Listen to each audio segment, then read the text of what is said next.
This episode is brought to you by Bento Box, a full-service marketing and commerce platform that helps restaurants get discovered, make more money, and engage their diners. Join over 8,000 restaurants already using Bento Box today to deliver better hospitality. Visit getbento.com/HRN today to get your first month free. That's getbento.com/HRN. World Central Kitchen is serving thousands of fresh meals to Ukrainian families fleeing home, as well as people remaining in the country. This week on Let's Talk About Food, host Louisa Kasdan spoke with Henry Patterson about his upcoming relief trip. So you're going to Poland, and I think you told me you're going to be there for at least 2 weeks. I'm going to Poland to help feed Ukrainian refugees. With Jose Andreas's World Central Kitchen, I decided that's what I wanted to do for my 70th birthday. I leave in just a few days. We all see that what the Russians are doing is contemptible. As a food person, we all love to help. It's in our DNA. And here are people who really need our help. So if you want to help the Ukrainian refugees, either with money or even your hands and heart, find hashtag Chefs for Ukraine and World Central Kitchen. We have to do something. We can help. Remember hashtag Chefs for Ukraine.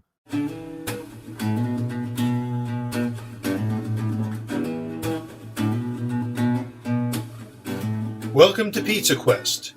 I'm Peter Reinhardt, a man on a never-ending search for the perfect pizza. This show is the audio version of the Pizza Talk YouTube series, where I engage in interesting conversations with some of the country's greatest pizza makers and other artisans.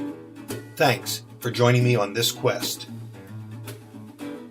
Welcome to Pizza Quest, and we're here in our Pizza Talk episode with Brian Spangler, our regular pizza Yodi, who's joining us, and we're going to flip the script today. Brian is actually going to interview me because I have a new book out called Pizza Quest, and Brian is featured in it. And so we're going to talk about that, but I'm going to let him interview me about that whole thing. But before we do, I wanted to ask Brian, first of all, welcome back.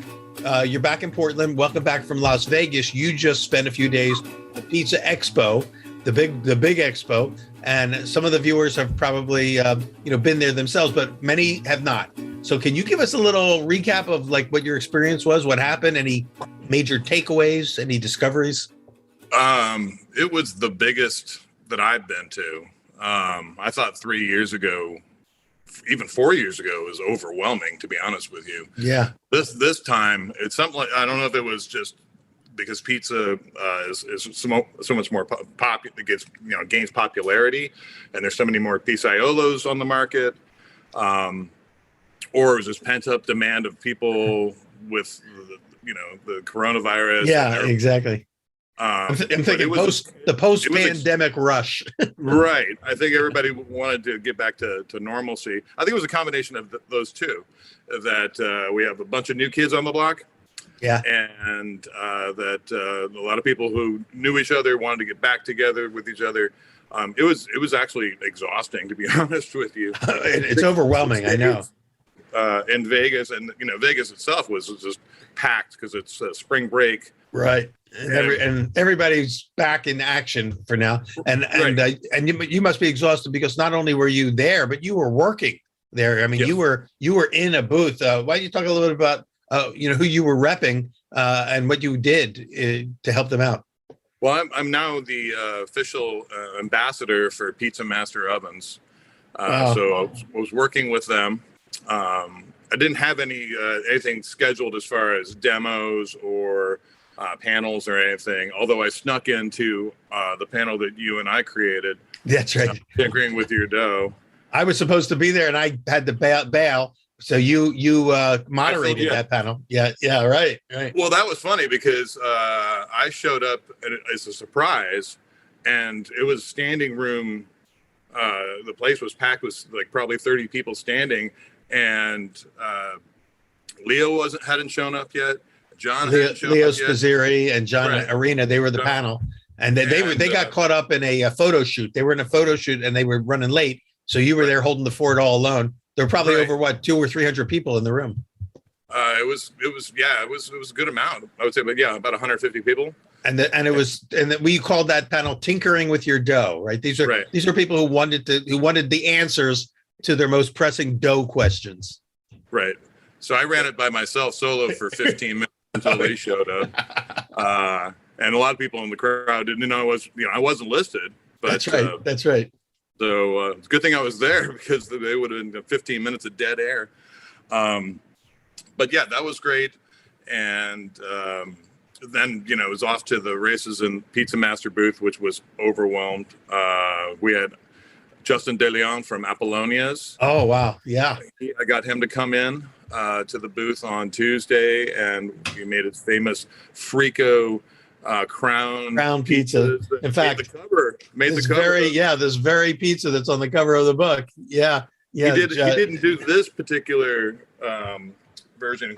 We made vodka sauce at Metro Pizza, John Reynolds Metro Pizza the day before. So it was that pizza with vodka sauce on it. It was fantastic. Wow. But yeah, it was like 6 people deep around the booth, and everybody inside looking at the oven. So it was a chaotic. So Pizza Master really is I would say it's not a new product, but it's really kind of become the hot pizza oven of the moment for the pizza community, wouldn't you say? Yeah, I think the last 2 years, I was customer number 6 in the U.S. 6 years ago. Wow. And I think they sold like 200 to 300 units last year alone. Wow. Where are they based? Well, the ovens are made in Sweden, but the import distribution company, MPM, is based out of north of Chicago in Wheeling, Illinois. Well, all right. So they've got now they've got a foothold here in the United States in Heartland, and you're the brand ambassador. So are they planning to send you around to showcase the oven? Aside from these pizza shows, will you be working directly with like customers or potential customers to teach them how to use it? Correct. That's, I've only been on board for, about 3 months right now. So anything from like consulting to, on-site demos, going to test kitchens around the country. We're looking at also putting a test kitchen in here in Oregon, just outside of Portland. Oh, that would be nice for you. Yeah. But it'll be evolving as it moves on, Nice to be in the ground floor of something like that. Yeah. I'm sorry. Yeah, that's congratulations, because it's great to be on the ground floor, and you'll probably have a whole team of ambassadors, like a group that you'll be able to send out like missionaries to. I got to get Lee Hunzinger on board. That's right. Lee's one of our favorites as well. And you're mentioning names of people, between Lee and Justin De Leon. They're all featured in this book. And so we're going to talk about the book in a second. But one final question about Expo. So did you see anything new there at Expo this year? Any new sort of styles of pizza, new topping concepts, new anything? Well, remember how I was talking, and we did the thin crust tavern. Right. We did a whole show on the tavern pizzas. Yeah. Right. And I was saying that I think this could be the new hot thing. And as I was touring the floor, I saw it popping up more and more everywhere. Yeah. Yeah. So, I think we got out just barely in front of that wave, because now it's the big talk everywhere. Yeah. So was Adam Kuban there? He was. If he was, I didn't see him. He rarely travels to these shows, but he's the one who we had. Remember, we had him on the show together, where you guys did some of these bar or tavern pizzas together, and it was fun. So we basically, you heard it here first. If it hasn't come to your town yet, it's on its way. So thin crusted, bar pizzas, AKA tavern pizzas, AKA what was cracker style. Cracker style, but there was one other term that we were using: parlor pizza. Yeah. So which I guess goes all the way back to Shakey's Pizza Parlors, and so lots there to talk about. So you're seeing that emerge every time we go to an expo, and I hated to miss it, because you always see what's coming next. You start to see in the competitions, some of the best pizzas are ones that people are showing you months ahead of it hitting, and tipping over into the mainstream. You're seeing what's coming next. We saw that with Mike's Hot Honey a few years ago. So a couple pizzas had honey on it. Now everyone's putting hot honey on their pizzas everywhere across the country.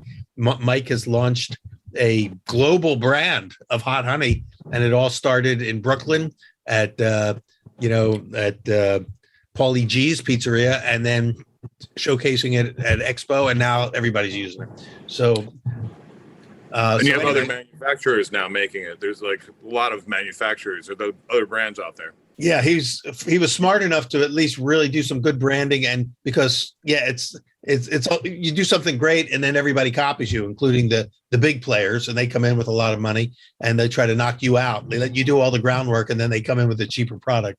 So hopefully people will stay true to to Mike's Hot Honey, because he got it going.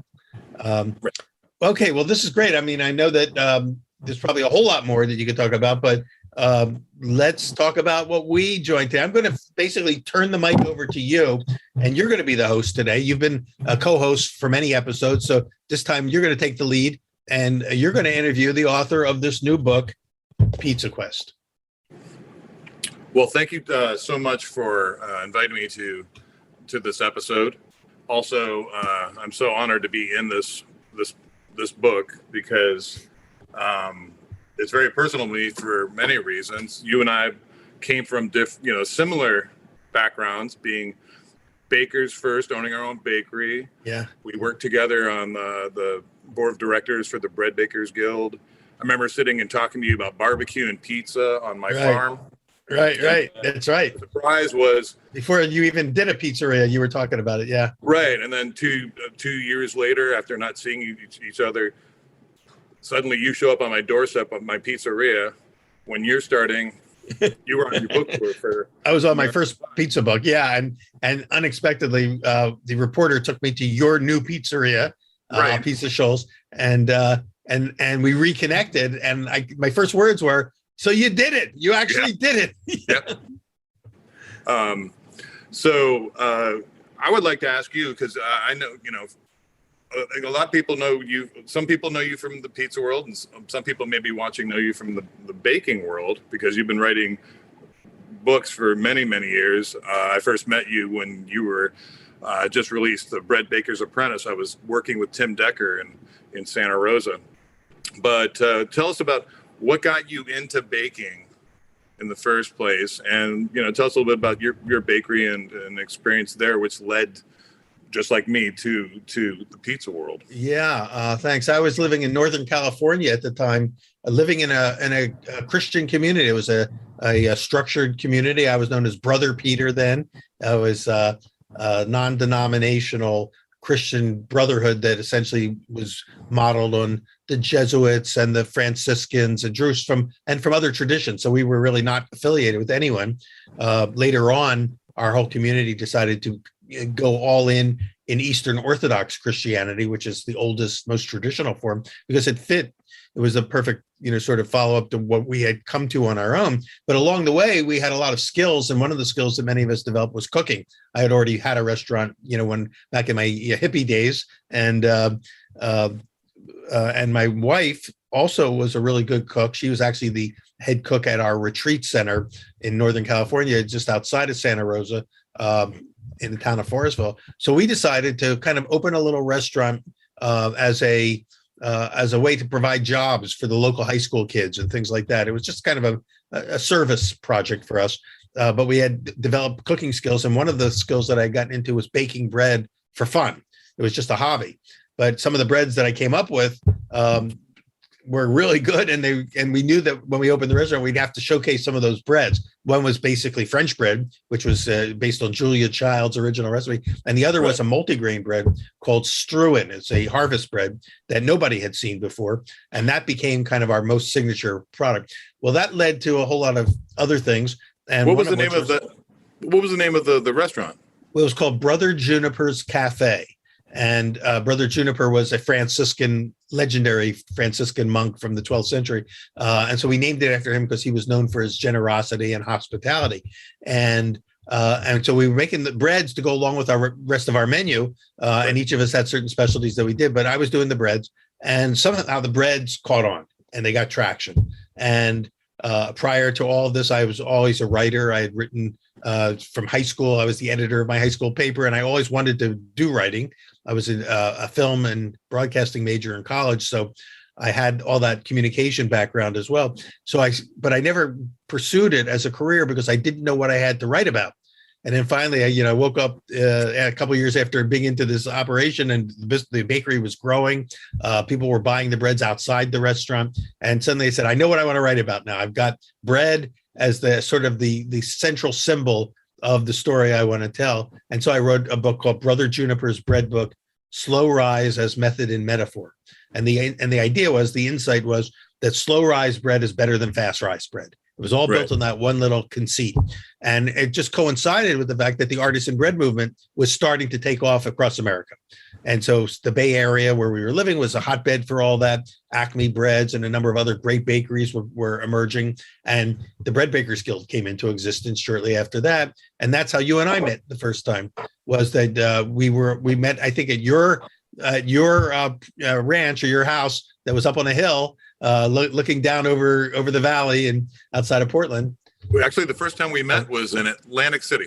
Oh, we had met before that, but I guess it was when we reconnected, was back at your place. Right. So in Atlantic City there was a Bread Bakers Guild event that we all gathered out and we met there. And so the guild grew, and there was a whole network of people. And then I wrote a few books about bread, and I just kept getting deeper and deeper into my study of bread and writing about it. And then I realized, you know what, I'm running out of things to say about bread. What else can I write about? And I went, wait a minute, what else do you love? Because a writer has to write about what they love.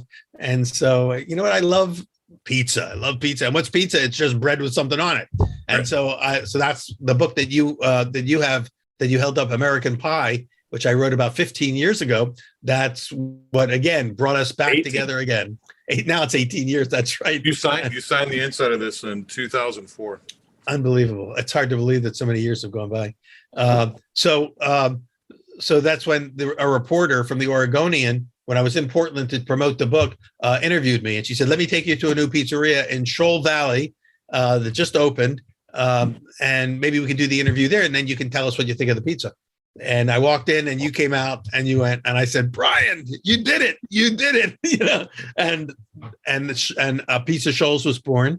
And I was on a whole new subtrack. I found out I did have a few more bread books in me, which I kept doing, but in between I was doing pizza books. And then one thing led to another. My partners at Pizza Quest contacted me because they liked the book, and together we came up with kind of doing a video extension of that first book. The subtitle being My Search for the Perfect Pizza. And that's what Pizza Quest was about, was doing it and chronicling it, online and in videos. And during the pandemic, we were kind of all locked down. We couldn't do any more camera work or anything. So I was talking to you, and I said, there's a hunger for the content. Why don't we start doing a podcast? And you and I came up with the idea for this podcast that we call Pizza Talk. And now it's carried on the Heritage Radio Network as Pizza Quest. And it grew, and we got so many interviews in that all of a sudden I got, woke up another one of those aha moments in the morning when you wake up and you go, wait a minute, we got all this content. Let's turn it into a book. Right. And that's what led to this new book, Pizza Quest, again, subtitled My Never-Ending Search for the Perfect Pizza. What have you learned since, it's been 18 years since you wrote American Pie? What have you learned? Has your perspective on pizza changed? I mean, when you were passionate about it 18 years ago, but as it's evolved over the last 18 years, has there been anything in particular that strikes you, stands out as? Yeah, it's a great question. And I know that just like with bread, once you're on the quest, it never ends. First of all, that's like the key to all this, is you never get to the end of this because you never stop learning. And so it's been an amazing learning experience. But you know what? Let me give some thought to that question, because I think there's a couple different aspects of it that I'd like to address, and especially what I've learned, over these years in the pizza world. Why don't we take a segment break right here and come back with a fresh slate, and then I can dive into that question and tell you everything I know, and tell you maybe some of the other people besides yourself who are featured in the book. And so a lot more to tell you about. But before we run out of Zoom time on this segment, why don't we take a short break and come back in part 2? We'll continue on what I've learned about pizza. Great.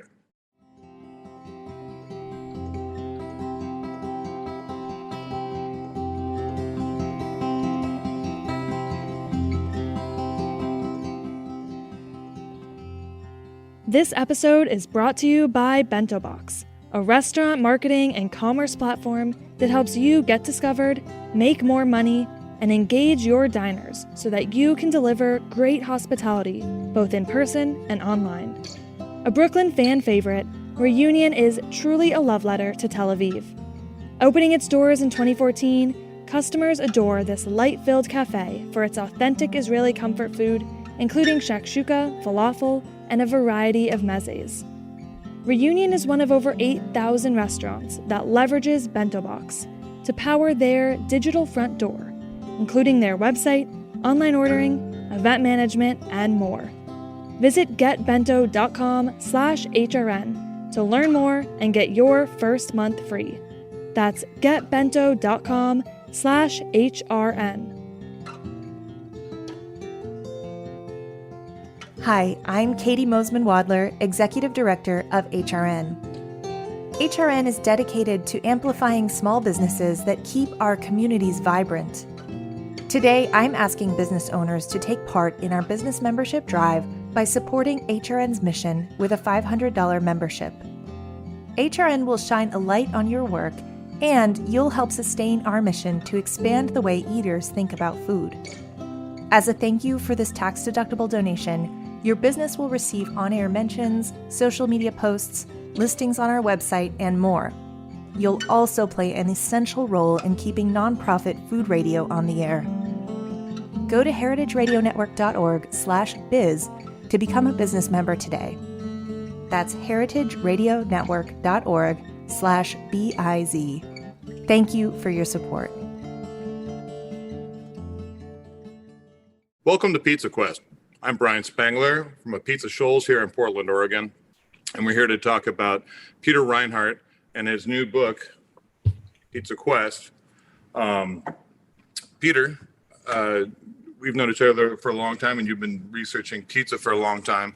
Starting with your first book, American Pie, yeah. And then you started seeing trends, and then you kind of wrote a book all about pan pizza, which was the last trend.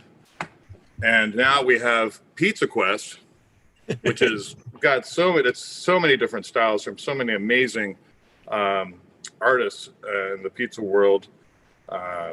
Great job, by the way. Thank you and also honored to be in this book. Well, as a pizza Yodi, you're one of the few contributors that actually has 2 recipes in the book. 2 pizzas in the book. Yeah. So thank you for that. And I've been getting a lot of questions specifically about that clam pizza that you contributed. People are, first of all, the photo was fabulous. And so everyone's asking me about that one. Right. So that's going to be, I think, a hit recipe. Yeah, that was the one I created for Anthony Bourdain. I know, that's an amazing story in itself. So what I did was in putting this book together, all the people that I interviewed through the podcast that we've been doing during the pandemic, of which you participated in quite a number of those interviews, and were along with John Arena, the resident Yodis who would do themed episodes. We had so much great content that I sent out a letter saying which of those people would be interested in participating in the book project. And we got great response. And in the end, I ended up with 30 people. And I think we interviewed probably over 60 or 70, but 30 of them came back with yes. And when we worked it out, I said, send me the pizza that you'd like to have featured. Send me 1 or 2 of your favorite pizzas. And we selected out of the 60 or 70 that came in, 35 that made it in the book, because we didn't want to be too redundant and everything else. And I wanted to cover, unlike the pan pizza book, which was a wonderful and fun book to write, specifically focused on whether it's Detroit style or Sicilian or focaccia, pizzas baked in pans, Italia. But I wanted to open this up to also Neapolitan style and also just kind of inventive, creative things that were like calzones, you name it. So we got some great recipes.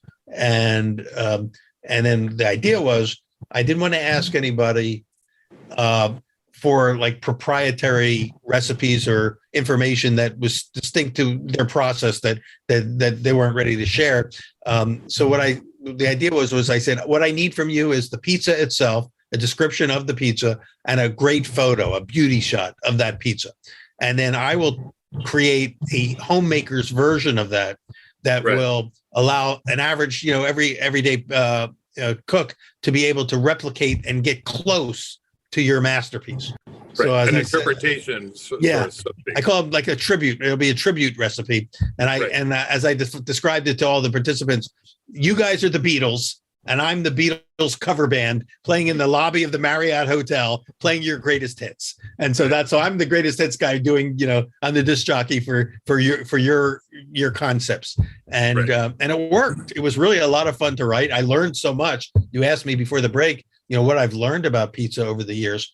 And it's been so much because, like everything, we all start out with just the knowledge that we grew up with, and which is pretty limited. And so I grew up with, Philadelphia style pizza, which was kind of a play off of New York style pizza, round Neapolitan-ish pizzas baked in a baker's pride oven or whatever. And that was my frame of reference for pizza. And then starting on this journey 18 years ago with American Pie, seeing this wide canvas of pizza possibilities that are out there and different iterations and different ways to do it. And then within that, finding that many people could do it, but only some could do it so well that they became destination places. They became memorable, and they kind of went from good to great. And that's been the quest for me, is defining the difference between good and great and trying to kind of find that secret sauce that makes that difference. And consistently great. Yeah, and when I wrote American Pie, there were maybe only 20 or so. Pizza Schultz didn't exist even. You opened after the book came out, but there were only a few, maybe I would say 20 to 25 pizzerias in America that were, quote, destination pizzerias that had raised the bar to that level. And at that time, the one that got most of the attention was Pizzeria Bianco in Phoenix, and that became a benchmark place. And then later, again, after the book came out, Nancy Silverton opened up Pizzeria Mozza, and there were other places that started to push it. Now I would say there are probably hundreds of pizzerias that have adopted the techniques and the methods of the people we showcased in the first book, and the whole boat has risen, so to speak, with all these great pizzerias, and so they're learning, and as each of them are learning and then becoming known, I'm just sucking up their knowledge like a sponge and trying to see how that all fits into my view. And then reporting on it. I'm just basically the reporter now in these books, and having a chance to do some good tasting and some fun recipe development. Is there anybody that didn't get in the book that you would have wished did get in the book? Well, yeah, there are a few that, and like there are people I've not yet interviewed who I've been hearing about, like Leah Skirto up in Windsor, she's great. Up in Sonoma County, which is really close to where my bakery was, but she only opened a couple of years ago. So I didn't know her in time to do an interview with her, but I want to get her on our show on Pizza Talk because I hear she's doing amazing stuff. And there's quite a number of people like that. There's way more people that are worthy of being in the book than we actually have in the book. There's probably another 150 people that could be, qualified to be in the book. And there's just only so much room, and there were only so many people that we could interview at the time. But if the book does well, then we might be able to get a volume 2, and we can showcase them in the next volume. So, if people spread the word, maybe we'll get an offer from the publisher to do another round, because I'd love to do that. There are certainly people that could have had more than one pizza in the book as well. Let me see. Well, of course, John Arena, we know is in, because we see his work, but the very first pizza that's featured in the book is by Nino Coniglio and his wife, Shaylin. And it's he calls it the ultimate white pie with garlic confit. Nino is a world champion pizza maker out of Brooklyn. His pizzas are really inventive. He almost always wins competitions where he enters. And he sent me like 5 pizzas. Every one of them could have made the book, but I had to pick one. And so we went with that one this time. But, so some people might get featured again in the next round because everyone wants to know what their latest creation is. And then, we also had a chance to showcase people like Mike Kurtz, the creator of Mike's Hot Honey, who we've talked about. And Mike, you learned the craft of pizza making by working for Paulie G, who's also featured in the book. And Mike brought his hot honey to Paulie G, and it took off, and it became this ubiquitous brand. But Paulie G opened a slice shop where he was doing like New York pizza slices, and it was a very simple recipe, but it's and Mike created this, and they call it the Hellboy slice pizza, and what makes it the Hellboy is partly the hot honey, and also it was just a play on the name that the pizzeria came up with. But it's really just a classic pepperoni, or salami style pizza with the addition of the hot honey going on at the end when it comes out of the oven. And that has been sort of a game-changing product in the pizza industry. So we talk about things that we've learned was that the power of a condiment like honey to elevate a great pizza to an even greater status, because that honey synergizes with the flavors and creates something that, that's a wow experience. Paulie G's recipe in the book is very simple, and it's what he calls his Monte Cristo. It's kind of a play off the Monte Cristo sandwich, but it's a really simple pizza, just some cheese with slices of Canadian bacon. And instead of using honey on this one, he uses maple syrup. And again, the sweetness of the maple syrup brings in an unexpected flavor, but of course it goes really well with he uses Canadian bacon, on that. So you got a little bit of a Canada theme going. But the smoky, the sweet. Yeah, salty. Exactly. All these cardinal sort of taste points. And that's really, I think, the signature of all the pizzas featured in the book is that they really they push the envelope of what's possible with flavor delivery. Because I always say pizza is the perfect flavor delivery system, and it always starts with the crust.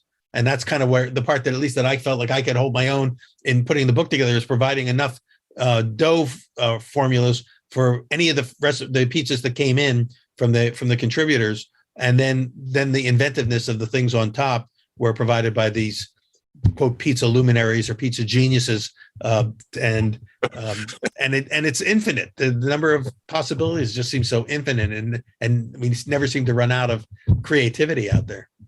I don't know about geniuses, like I was talking to Bianco about this. We feel like old dinosaurs because people ask us like, "What's so special about you?" And I say, today, I mean, what's special about us in the beginning was, we were pushing boundaries and we didn't care what anybody thought. But now, I mean, there's nothing special about me. I'm inspired by all this new wave of energy, and of course, they look up to us because we're kind of like, we've been around for 20. Right. Yeah. Right. You were the ones who set the benchmarks, and now we have to run to keep up with the new guys. Yeah. No, it's crazy. Like what some of them are doing, and so I'm really inspired by the new wave, and I'm glad to have inspired them to get to where they are at right now.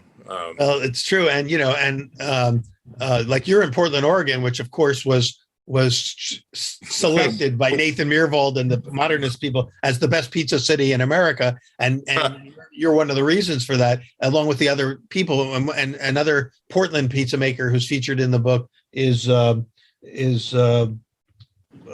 Minnick. Yeah. Sarah Minnick, and so she has a pizza that's called a summer peach and corn pizza.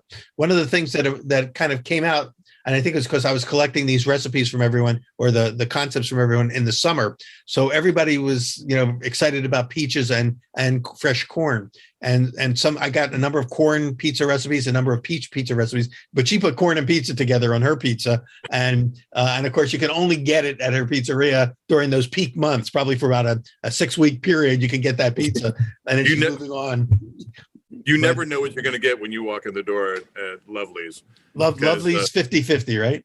Right. Yeah. Just don't. You can get like a basic margarita, right? That's always on the menu. But from that, whatever else is on the menu, do not have any expectations because it's constantly revolving and And changing. I have not been to Portland for a few years because of the pandemic, so I haven't been to Lovely's, and I need to get there. And I'm trying to get back to Portland this year now that I can fly again. But it's 50-50, if I'm not mistaken, refers to 50% pizza and 50% ice cream, right? Wasn't ice cream a big part of it? Is she still making fresh ice cream every day? Oh yeah. See, I got to get there. I could do a whole book on Ice Cream Quest. Yeah. She makes her own kombucha. She's a little That's the kind of thing too that really speaks to what's happened, the movement, the Quest movement, so to speak, of pressing the envelope, is that more and more people who are entering the pizza world are artisans. They can play in a lot of different fields. They can do fermentation of kombucha, and they're at the farmers market every day buying fresh produce. I mean, they're doing what the famous white tablecloth chefs did 30 years ago. They're making everything fresh based on what's available, what's seasonal, what's local. We're seeing a lot of that in the pizza world, and that's, to where it's almost again become a cliche. It was so Right. like sort of game changing when everyone started doing it, but now everyone's doing it. So what's Right. next? And that's kind of a big part of this quest. At the beginning of the book, I have a list I call the 10 Commandments of Pizza that kind of lays out kind of what I think are the guiding principles of what makes a great pizza. But then on the last page of the book, I have the epilogue. I call it the 11th Commandment of Pizza. And the 11th Commandment of Pizza is, let me read it for you so I don't misquote myself. It is more about the quest than it is about the pizza, and the quest never ends. So for me, pizza is just as bread is in my bread books, a metaphor for something more than just pizza or more than just bread. It's about something else. It's about this urge that drives us in search of more meaningfulness in our life. And Right.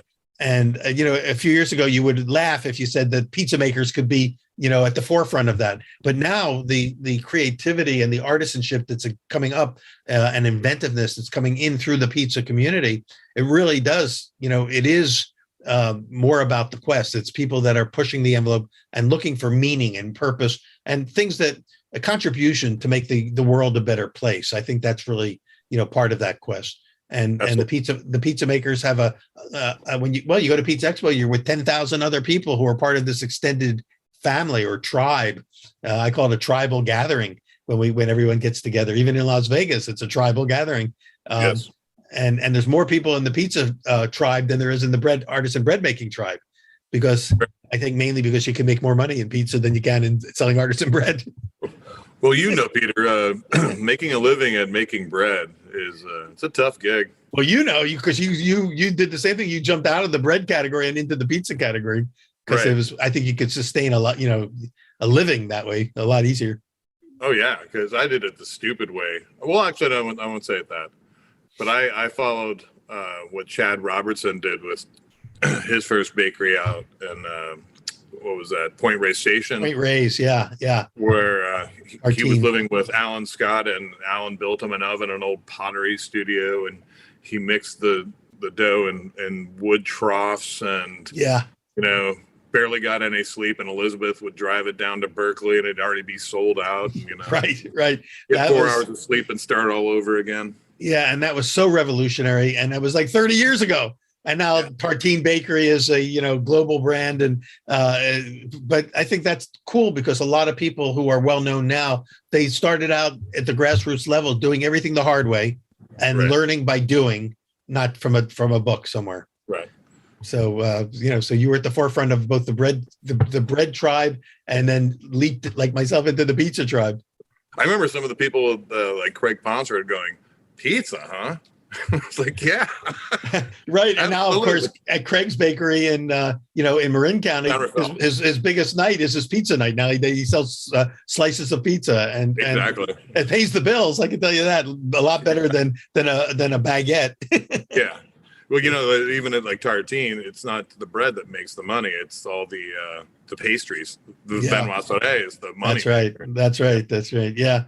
So, So those are learning part of everyone's learning curve is, the business side. We all have learning curves in business. It's the other thing we all learn when we get into it. And if we survive it is how hard you have to work to build a successful business, whether it's bread or pizza. It doesn't just, it's not just a cash register that works on its own unless you can build it to that point. But it's hard work to get it there, and you pay the price for that. Both mentally and physically.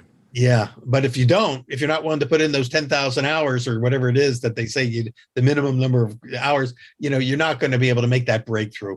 So while there are now, a couple hundred pizzerias working at that highest level, there's thousands of other pizzerias that are just doing good pizza, but they don't have the drive or the ambition to necessarily want to change the world through their pizza.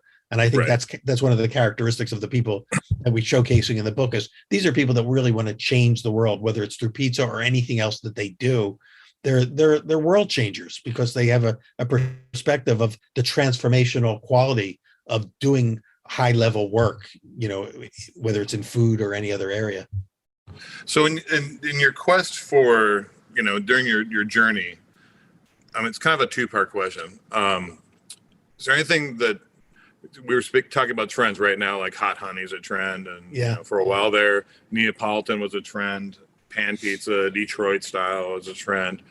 Not even so much about trends. Is there anything along the way that in the journey of pizza, artisanal pizza growing that you don't like? Is there anything you like?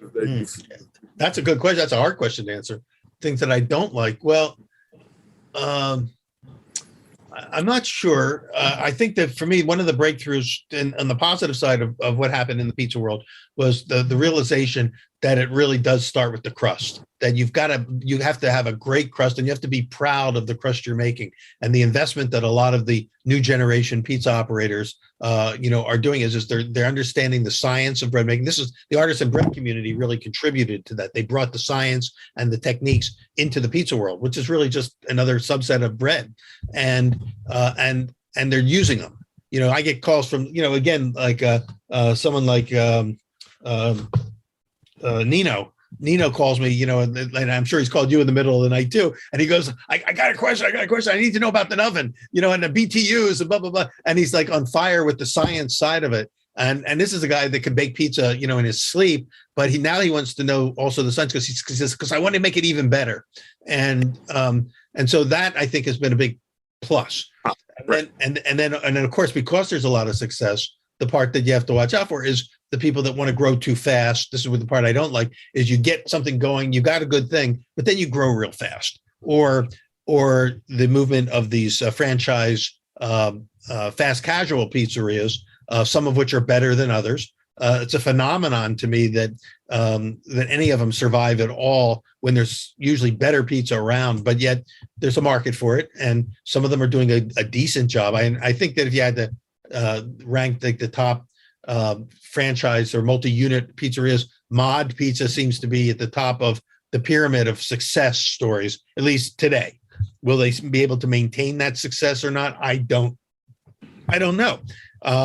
There's a lot of success, financial success. Yeah, the financial, because they believe that they have a good product and they use fresh ingredients. It's kind of like Chipotle. It's all the concept's strong, but when you try to replicate it and you're just hiring employees and they don't have the fire in their belly to understand the craft, and as Tony Gemignani marks on his boxes, respect the craft. And if you don't have that, in your staff, then you can only get to a certain level. You can be good, but not great. But that doesn't mean you won't make money. You can make a lot of money just being good. A lot of people are happy with a good pizza that just, is fast and easy for them and doesn't make them feel like they have to change the world with every bite of pizza that they eat.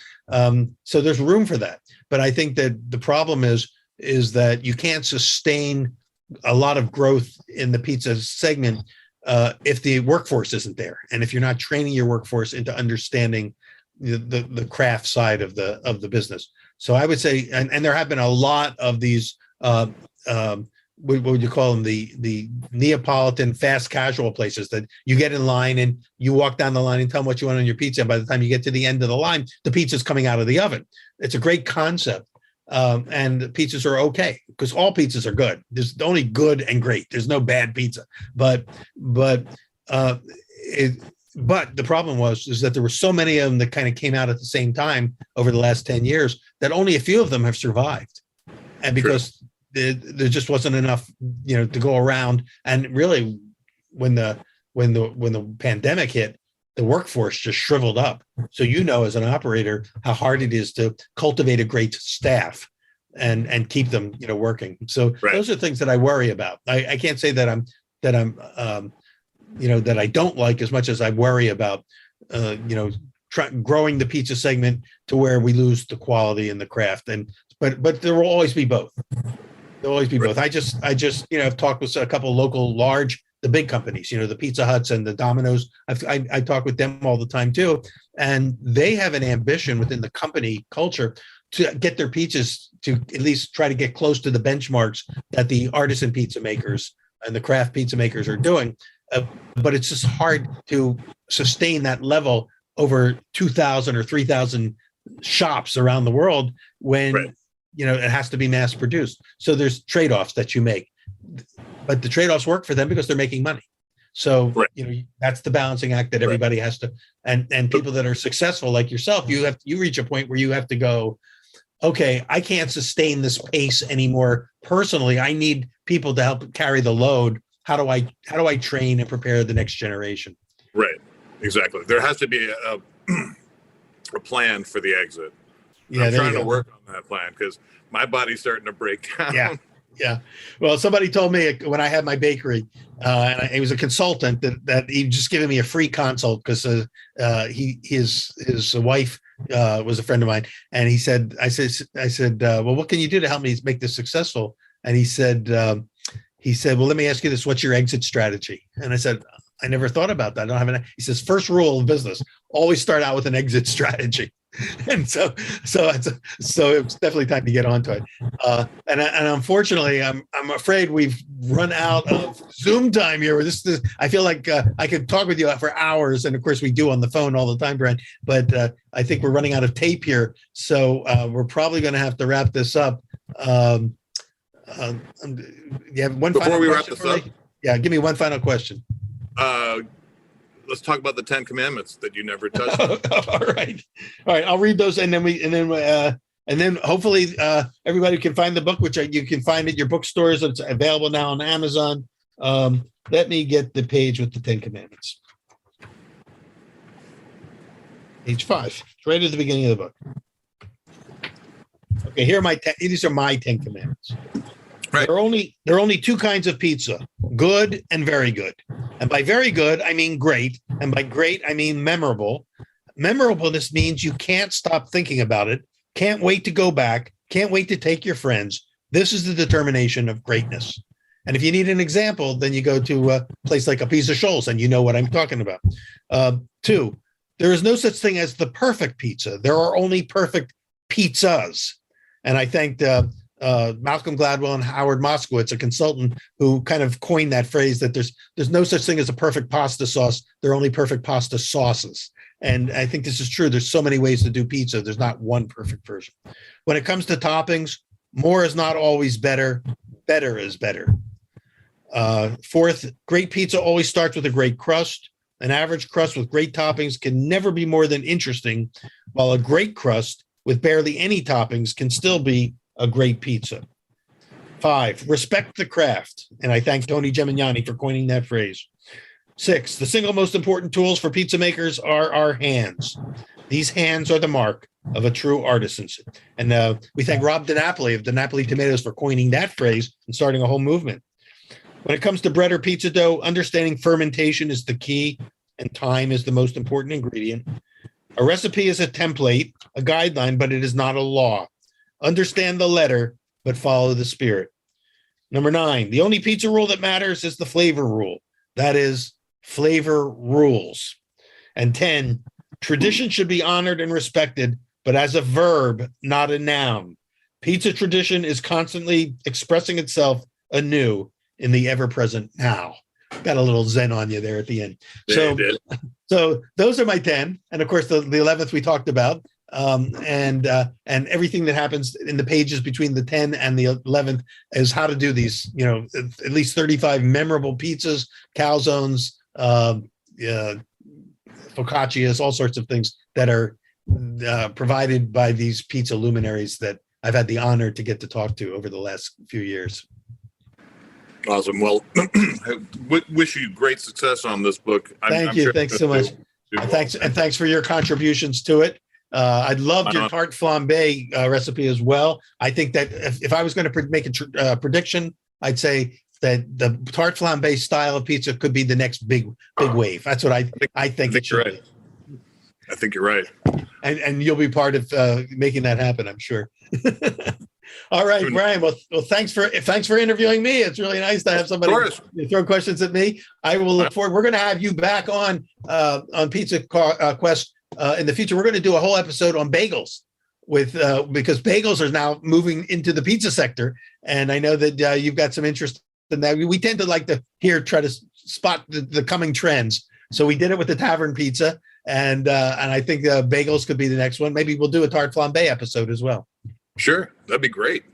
So we got to get the Yodis back. You and John Arena back on the same episode, and we've added to our Yodi panel over the year with people like Tony Gimignani and Dan Richer and some of the greats. So we just keep bringing them in. And thank you so much for not only this episode, but for helping to ideate and create this whole series of interviews that we call Pizza Talk on Pizza Quest, because you're really one of the founding, not just the Yodi, but you're one of the founding, members of this whole series. I'm honored. Well, thank you. And so I'm just going to say goodbye to everybody and thank you for joining us. Brian, thanks for hosting today, and we'll see you on the upcoming episode of Pizza Talk on Pizza Quest.